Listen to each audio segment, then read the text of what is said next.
एक भक्त थे, नारद जी उनके पास गए, जंगल में वो रहते थे।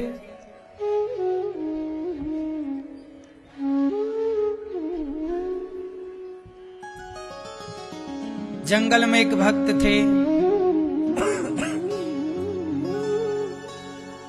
नारद जी गए तो जंगल में भक्त ने पूछा कि नारद जी बताओ हमें भगवान कब मिलेंगे। नारद जी बोले मैं भगवान से पूछ कर आता हूं। तभी एक गांव के बाहर एक पेड़ के नीचे एक मोची बैठा जूता सिल रहा था। मोची ने कहा नारद जी बताओ भगवान हमें कब मिलेंगे। दोनों का एक ही सवाल था, साधु का और मोची का, कि भगवान हमें कब मिलेंगे। नारद जी गए भगवान नारायण के पास, प्रभु आपके दो भक्त मिले हैं, दोनों ने पूछा है कि आप कब मिलोगे, बताओ कब मिलोगे। भगवान बोले जाओ दोनों से कहना कि वो जिस पेड़ के नीचे बैठे हैं, साधु बैठा है पीपल के पेड़ के नीचे और संयोग से मोची बैठा है वो भी पीपल के पेड़ के नीचे। भगवान ने कहा कि जाओ कहना कि पीपल के पेड़ में जितने पत्ते हैं उतने जन्मों के बाद मिलूंगा मैं। नारद जी गए साधु के पास। साधु बोले महाराज भगवान कब मिलेंगे। बोले भगवान ने कहा है पीपल के पेड़ में जितने पत्ते हैं उतने जन्मों के बाद। साधु ने कहा नारद जी इतना लंबा समय, इतने वर्ष लग जाएंगे, इतने जन्म, पता नहीं। साधु की श्रद्धा कम हो गई, भक्ति कम हो गई। कितना लंबा टाइम है, कौन इंतजार करेगा इतना लंबा, किसे समय है। नारद जी मोची के पास गए। मोची ने कहा कि भगवान कब मिलेंगे। कहा ये पीपल का पेड़ है, इसमें जितने पत्ते हैं उतने जन्मों के बाद। ये सुनकर के मोची नाचने लगा और उसी पीपल के पेड़ पर चढ़ता उतरता चढ़ता उतरता। नारद जी बोले क्या कर रहे हो भाई। उस मोची ने कहा नारद जी इतने जन्मों के बाद ही सही, कम से कम प्रभु को याद तो है कि किसी मोची को भी दर्शन देना है। मैं याद रहा उन्हें, मैं याद रहा उन्हें, यही काफी है मेरे लिए।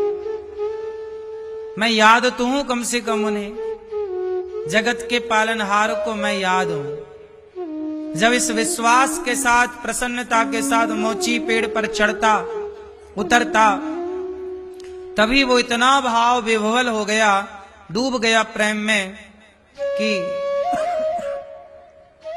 उसका पांव फिसल गया पेड़ से और वो जैसे ही नीचे गिरने वाला था, भगवान प्रकट होकर मोची को अपने हाथ में उठा लेते। मिल गए भगवान। नारद जी बोले प्रभु आपने तो बोला था कि जितने पीपल में पेड़ हैं उतने जन्मों के बाद आप आओगे, आप तो अभी आ गए। भगवान ने कहा नारद जी यही बात आपने साधु से कही, क्या साधु को सब्र था? नहीं, लेकिन ये मोची, इसे सब्र देखो, इसके प्रेम ने, इसकी भक्ति ने, इसके विश्वास ने मुझे इसी जन्म में खींच लिया अपनी ओर। भगवान आते नहीं हैं, भक्त का प्रेम, भक्त की भक्ति भगवान को आने के लिए विवश कर देती है। शबरी के पास राम आए नहीं, शबरी की भक्ति ने राम को आने के लिए विवश कर दिया। क्यों, ये बात सही है कि नहीं? शबरी के लंबे इंतजार ने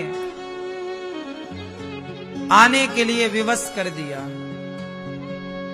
आज के समय पर किसी को सब्र नहीं है, धैर्य नहीं है।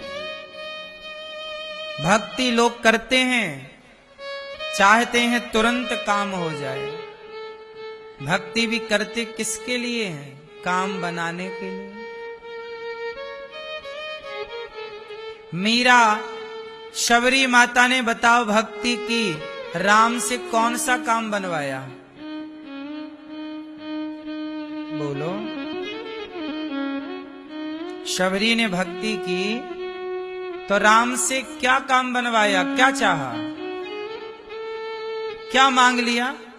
बंगला चाहा कि गाड़ी चाहिए कि दौलत चाहिए कि पद प्रतिष्ठा चाहिए? ना तो शबरी की तरह हम धैर्यवान हैं, ना तो शबरी की तरह हम भक्त हैं, ना तो शबरी की तरह गुरु वचनों पर भरोसा है, ना तो शबरी की तरह प्रेम है। और हम मांगते शबरी से बहुत ज्यादा है।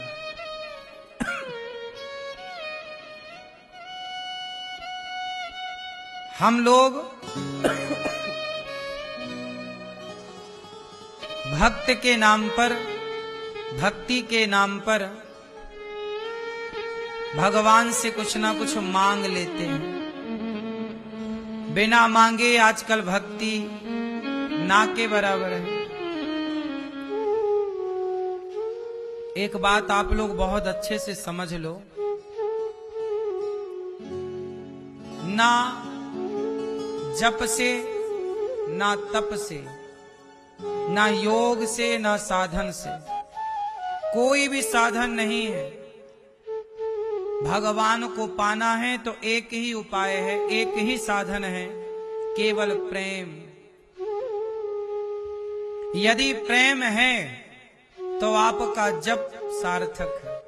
प्रेम के बिना जप है तो सार्थक नहीं। प्रेम के बिना तप है तो सार्थक नहीं।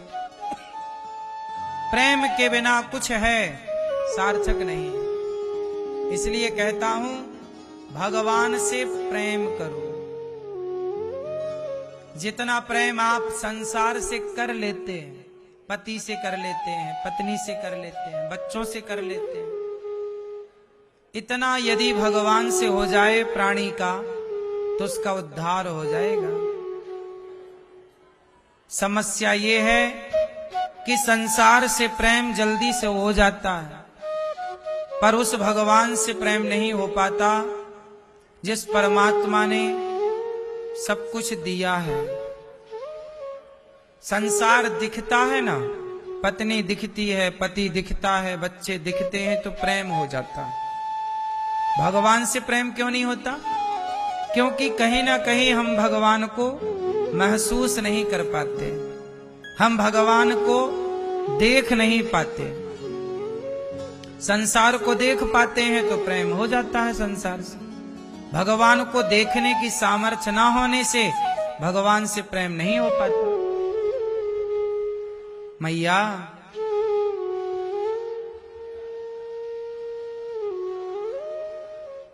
आप जितने लोग यहां बैठे हैं, आप लोगों को भगवान ने सब कुछ दिया है। सबको भगवान ने पहनने को कपड़े दिए हैं, सबको खाने के पास, सबके पास खाने को रोटी है, सबके पास छोटा बड़ा घर है, परिवार है, सबके पास है, बच्चे, बेटा बेटी, लगभग आप में से सबको ही, लगभग सब लोग संपन्न हैं बेटा बेटी से, कपड़े लत्ते से, भोजन पानी से, और रुपए पैसे भी आपके पास ठीक है। लगभग आपके पास सब कुछ है। फिर भी एक सवाल आपसे क्या आपको शांति है? बोलो। सब कुछ है, अच्छा खा रहे हो, अच्छी खासी जिंदगी जी रहे हो, सब सुविधाएं हैं आपके पास, फिर भी कहीं ना कहीं आप अशांत हैं। कुछ कमी खटक रही है भीतर के, अभी कुछ बाकी है। ये बात सही है कि गलत है? सही है ना? ये बात ये सबके लिए, टाटा, बिड़ला, अडानी, अंबानी, सबके साथ ये हाल है। जिसके जो रिक्शा चला रहा है ना, वो भी सोच रहा है कि अभी कुछ कम है, और जिसका खुद का हेलीकॉप्टर है, जिसके खुद के सब कुछ है, उसे भी लग रहा है कि अभी थोड़ा कम है। सब लोग अशांत हैं, परेशान हैं। इसका कारण जानते हो? आओ मैं इसका एक सामान्य सा रीजन बताता हूं। अच्छा ये बताओ, पानी किसकी तरफ भागता है? बहुत ध्यान से सुनना और बहुत समझदारी से उत्तर देना, समझकर, जल्दबाजी नहीं। पानी, जल किसकी ओर भागता है? बोलो बोलो। हां, नीचे की तरफ, समुद्र की तरफ। आपके घर में पानी जब बरसता है बारिश में, तो वो पानी छत का नीचे आता है, नीचे से नाले में, नाला नदी में, नदी जाके सागर में। दुनिया का हर पानी सागर की ओर भाग रहा है। ये बात सही है कि गलत है? चाहे भारत का पानी हो, अमेरिका का पानी हो, दुनिया का पानी कहां जा रहा है? सागर की ओर। क्यों? क्यों भैया? संसार का हर पानी सागर की ओर क्यों जा रहा है? समुद्र की ओर क्यों जा रहा है? क्योंकि वह पानी समुद्र का ही अंश था। पानी किसका अंश है? समुद्र का। तो अंश जो है अपने अंशी की ओर भागता है। अंशी हो गया समुद्र, अंश हो गया पानी। किसकी ओर भागा? समुद्र की ओर। अंशी, अंश हमेशा किसकी तरफ भागता है? अंशी की तरफ। पानी समुद्र की तरफ भागता। दूसरा, आग, अग्नि। आग हमेशा किसकी तरफ भागती है? आग, अग्नि हमेशा किसकी ओर भागती है?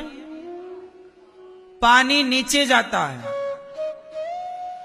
पानी नीचे की तरफ भागता है, और आग हमेशा ऊपर की तरफ भागती है। जैसे ही माचिस जलेगी तो उसकी ज्योति नीचे की तरफ नहीं जाएगी, जबकि गुरुत्वाकर्षण तो नीचे है, तो नीचे भागना चाहिए।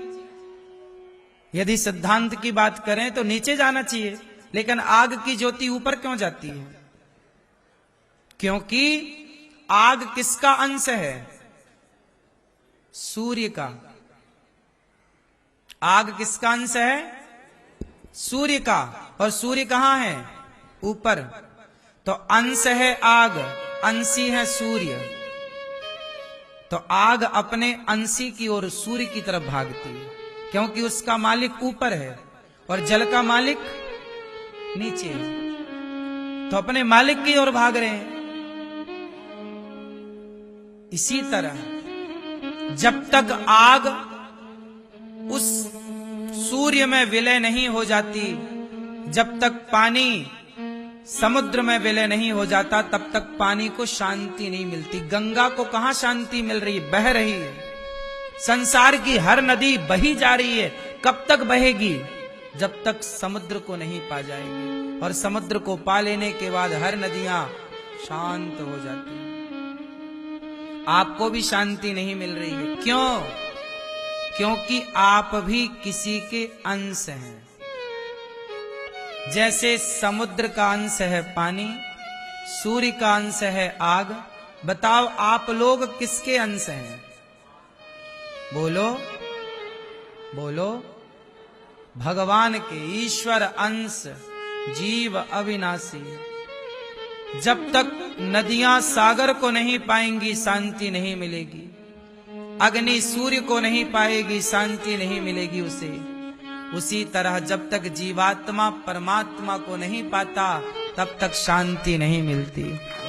तुम संसार की किसी दौलत को पालो, किसी उपाधि को पालो, शांति मिलनी होती पैसे दौलत से, तो दौलत वालों को शांति मिल जाती है। बहुत लोगों के पास अथाह दौलत, पर शांति नहीं। इसलिए कहता हूं आप सब ईश्वर के अंश हैं, इसलिए हमें अपने ईश्वर की तरफ भागना चाहिए। लेकिन आप लोग होशियार हो गए, भगवान की तरफ ना भागकर संसार की तरफ भाग रहे हैं। इसलिए आपने एक चीज और नोटिस की होगी, जब आप खाई को देखते हैं, गहराई को, तो आपको डर लगता है कि नहीं? आप नीचे देखते हैं तो आपको डर लगता है, जबकि आप ऊपर देखते हैं तो आपको डर नहीं लगता। जबकि आकाश ऊंचा है, खाई कितनी गहरी होगी? 100 फीट गहरी, 200 फीट गहरी, 500 फीट गहरी होगी, और क्या होगी? क्यों जी? खाई यदि 50 फीट भी गहरी हो तो आपको देखने में डर लगता है, जबकि आकाश तो लाखों किलोमीटर, अरबों किलोमीटर ऊंचा है या नहीं? ऊंचाई तो अथाह है, लेकिन डर नहीं लग रहा है। जबकि गहराई 50 फीट हो तो डर लगने लग जाता है। सही है? क्यों डर लगता है? ऊंचाई देखने में डर क्यों नहीं लगता? कि कहीं तारे गिर ना जाएं, कहीं ऊपर वाला नीचे देखने में ही डर क्यों लगता है? कारण जैसे जल का मालिक समुद्र नीचे रहता है, अग्नि का मालिक सूर्य ऊपर रहता है, उसी तरह हमारे जो मालिक हैं भगवान, वो कहां रहते हैं? ऊपर। तो अपने मालिक को ऊपर जब हम देखते हैं तो हमें डर नहीं लगता, क्योंकि ऊपर हमारा मालिक बैठा है। नीचे देखते हैं तो डर लगता है, क्योंकि नीचे नरकों का वास है। नीचे कौन है? 28 प्रकार के नरक। यमलोक कहां है? ऊपर नहीं है, यमलोक नीचे है, यमपुरी नीचे है। तो हमारे जो भीतर हम ईश्वर के अंश हैं, तो जब हम नीचे देखते हैं तो डरते हैं कि कहीं हम अपने भगवान से दूर ना हो जाएं। इसलिए नीचे देखने में डर लगता है, ऊपर देखने में प्रसन्नता होती है कि हम अपने आराध्य को देख रहे हैं, अपने मालिक को देख रहे हैं। इसलिए आपको शांति पाना है तो संबंध भगवान से जोड़ लीजिए। बिना भगवान से, बिना भगवान के, बिना ईश्वर के संबंध के आपको शांति मिल ही नहीं सकती।